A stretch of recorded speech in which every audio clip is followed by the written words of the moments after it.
빈곤 파트를 공부할 때는 우리가 개념을 일단 먼저 잘 알아두는 것, 절대적 빈곤과 상대적 빈곤이라고 하는 그 개념 어떻게 되는지를 먼저 파악을 하고, 그 다음에 이제 중위소득이 뭔지, 전체 가구 중에서 순서로 따져봤을 때 가운데 해당되는 이런 개념입니다. 이 개념을 잘 두고 잘 알아보고, 그 다음에 이제 절대적 빈곤, 상대적 빈곤 이렇게 했을 때 이 둘을 합하면 안 된다는 거죠. 왜냐하면 요만큼은 중복되기 때문에 이 개념도 잘 알아둬야 됩니다. 이게 중복되는 구성원이죠. 그래서 더하면 안 된다라는 개념을 꼭 잘 기억할 수 있도록 하기 바랍니다.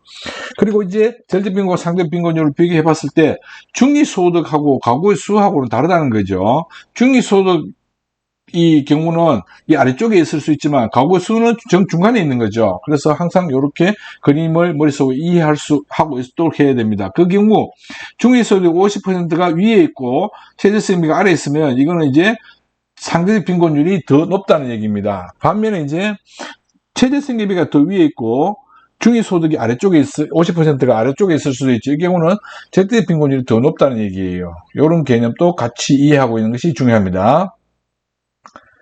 자, 해결 방안 같은 경우는 뭐 이제 그렇게 어려운 내용이 아니고 보면 되는데, 여기서 마찬가지 또 접근 방법을 다시 언급해 놨는데, 그건 바로 빈곤에 대해서는 객관적인 기준을 가지고 접근한다는 것, 나머지 내용은 해당 사항이 없습니다. 그러니까 잘 기억할 수 있도록 하기 바랍니다. 문제 보면은 결국 이 기준이라고 하는 것이 있다는 것이고, 중위소득이 뭔지, 그 다음에 이제 계산해냈을 때 어떻게 파악할 거냐, 이제 이런 부분에 대해서는 여기에서 이 지문에서 이 자료를 만드는 연습, 이게 또 중요하죠. 그 다음에 이제 또 한 가지 알아봐야 될 것은 요거 3번 선지와 같은 경우 소득 불평등이 전혀 없는 사회, 그러면 우리가 봤을 때 로렌츠 곡선에서 완전 균등한 선이 그려지게 됩니다.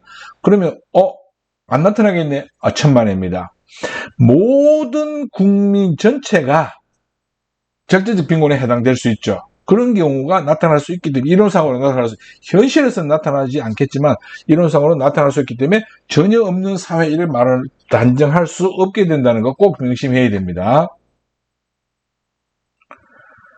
그 다음에 이제 최저생계비 해가지고 나왔을 때, 또는 뭐 사회 전반적인 소득 수준 이런 부분이 나왔을 때 이게 과연 뭔지, 상대적 빈곤인지 절대적 빈곤인지 이런 부분을 파악해야 된다는 것.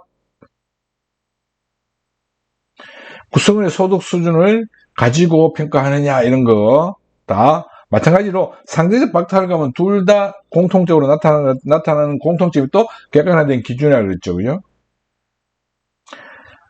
24항에도 수령 6번에서 출제되지 않았고 3월 12번 같은 경우 조금 이제 그 복잡한 문제였습니다. 그래서 이 부분을 먼저 계산해내는, 그러니까 문제가 나왔을 때 우리가 어떤 부분을 먼저 계산해야 될지 이런 부분을 계산해놓고 시작하는 것, 이게 굉장히 중요합니다.